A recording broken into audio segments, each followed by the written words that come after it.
Non, il ne faut pas avoir la mariée avant la cérémonie. Non, non, non, ça porte malheur si tu vois ton marié avant la cérémonie.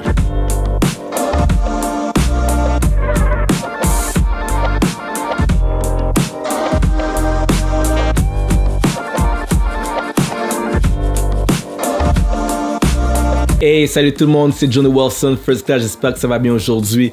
Donc, dans cette vidéo, on va parler d'un sujet que j'avais déjà prévu de faire une vidéo là-dessus un peu plus tôt. On va parler du first look, ok? Donc, c'est quoi le truc blanc que tu as sur ta tuque, mon gars? Prochaine fois, assure-toi que tu n'as rien sur ta tuque. En tout cas, continue. L'avantage du first look. Alors, la raison pourquoi je fais cette vidéo aujourd'hui, c'est que j'ai fait beaucoup de mariages à l'extérieur de Montréal où faire un first look, c'était comme la nouvelle tendance. Aux États-Unis, c'est très populaire. En Ontario, c'est très populaire. Mais j'ai remarqué qu'à Montréal, il y a encore la tendance de non, non, il ne faut pas avoir la mariée avant la cérémonie. Mais avant d'aller plus loin, dans les mariages, il y a plusieurs superstitions. Dans cette vidéo, je ne vais pas nécessairement rentrer dans toutes les superstitions reliées au mariage. Là, je vais vraiment mettre l'accent sur le fait que si, exemple, on voit, si le marié voit sa femme avant la cérémonie, ça apporte le malheur. Mais d'où ça vient cela, Je vais vous expliquer quelque chose, ça vient du principe que il y a très longtemps de cela, lorsqu'on faisait des mariages arrangés ou que sinon, des fois, il y avait des pactes entre deux familles pour faire un mariage, organiser un mariage, on disait que le marié ne devait pas voir la mariée avant la cérémonie pour pas qu'il décide de faire un accord pour changer d'idée, dans le fond, pour pas se marier, C'était aussi simple que ça. Donc, ça menait vers une superstition que si le marié voyait sa femme avant le mariage, ça portait malheur. Donc, quelle est la meilleure façon de garder une croyance ou d'empêcher quelqu'un de faire de quoi? C'est de dire que si, exemple, tu fais cela, ça va amener telle conséquence. Rendu maintenant en 2022, je peux vous garantir que vous avez vu par vous-même, ça ne veut rien dire. On va briser ça aujourd'hui, que vous voyez votre femme avant la cérémonie, ça ne va pas porter malheur. Pourquoi je conseille de faire un first look? La première chose à savoir, c'est que dans un mariage, la partie qui peut provoquer le plus de retard, c'est lors de la préparation.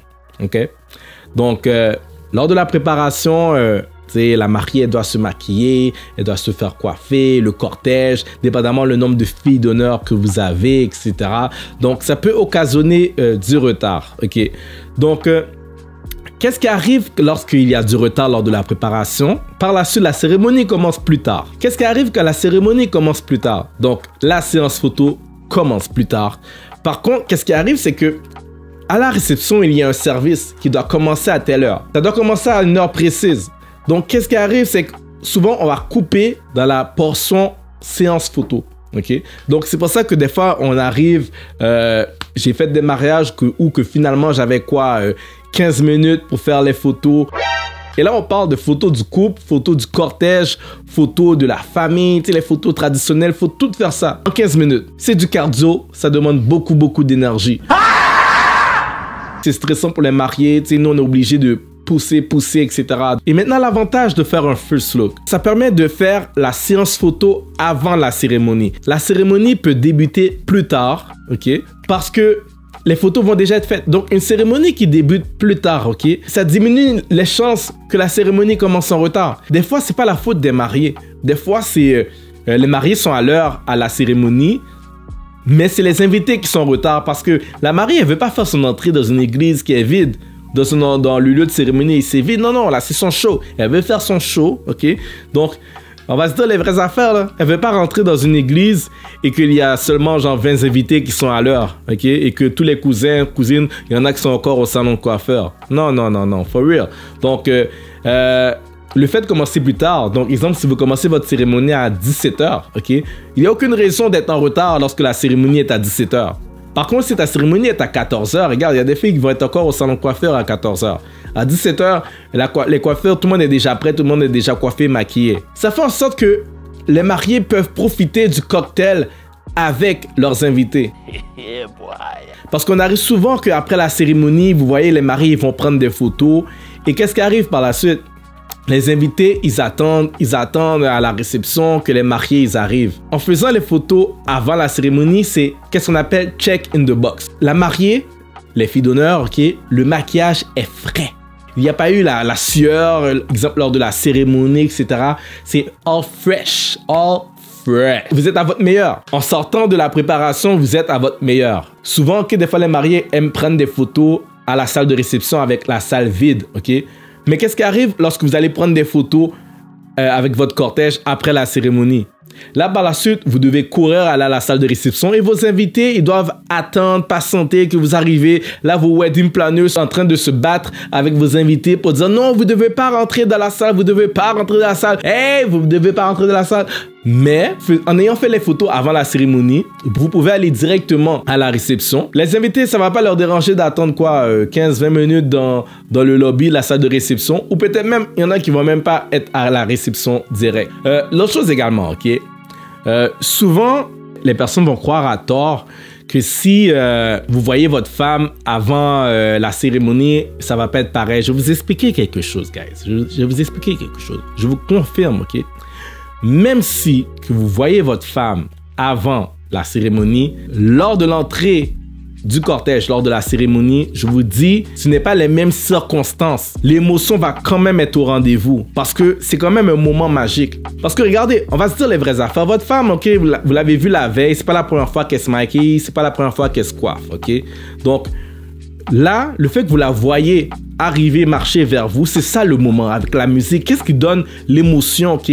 C'est la musique, c'est le fait qu'elle marche vers vous, que c'est ça qui rend ça officiel. Et souvent, qu'est-ce qu'on fait également lors du first look, c'est qu'on évite de donner des bisous. Le bisou, le bec, on maintient ça pour le baiser officiel lors de la cérémonie. Donc, ça fait en sorte que, si exemple, vous voulez vraiment garder ça le plus traditionnel possible, dans le pire des cas, le baiser se fait lors de la cérémonie, après les photos. Donc, ça n'empêche pas que lors des photos, vous pouvez donner des bisous dans le cou, des bisous sur le front, des bisous sur la joue, etc. Admettons les photos que vous vous embrassez, tout ça, etc. Vous pouvez aller les faire après la cérémonie. Vous arrêtez sur le parc, sur la route, etc. Ça prend comme peut-être quoi, 10-20 minutes. 15 minutes, prendre des photos où vous embrassez, c'est pas long. Honnêtement, un photographe qui sait placer, qui sait gérer ses coupes, ok, ça va pas de temps de prendre des belles photos. Donc, sur le chemin de la réception, juste le couple uniquement, vous y allez, vous faites vos photos où vous embrassez, tout ça, puis après, directement à la salle de réception. That's it. Un autre point positif, c'est que ça fait en sorte que vous êtes en mesure de prendre les photos où vous voulez. Ça, c'est le plus important. Ça permet vraiment que vous pouvez aller à l'endroit que vous voulez faire vos photos. Parce que vous n'avez pas la contrainte du temps. La seule chose que vous avez à faire, c'est vous préparer un peu plus tôt. That's it. Donc, alors que si, exemple, votre cérémonie est à 3 heures ou à 2 heures, ok, puis elle commence en retard, ben regardez, ça fait en sorte que vous êtes obligé de choisir un autre endroit en conséquence du retard que vous avez eu lors de la cérémonie.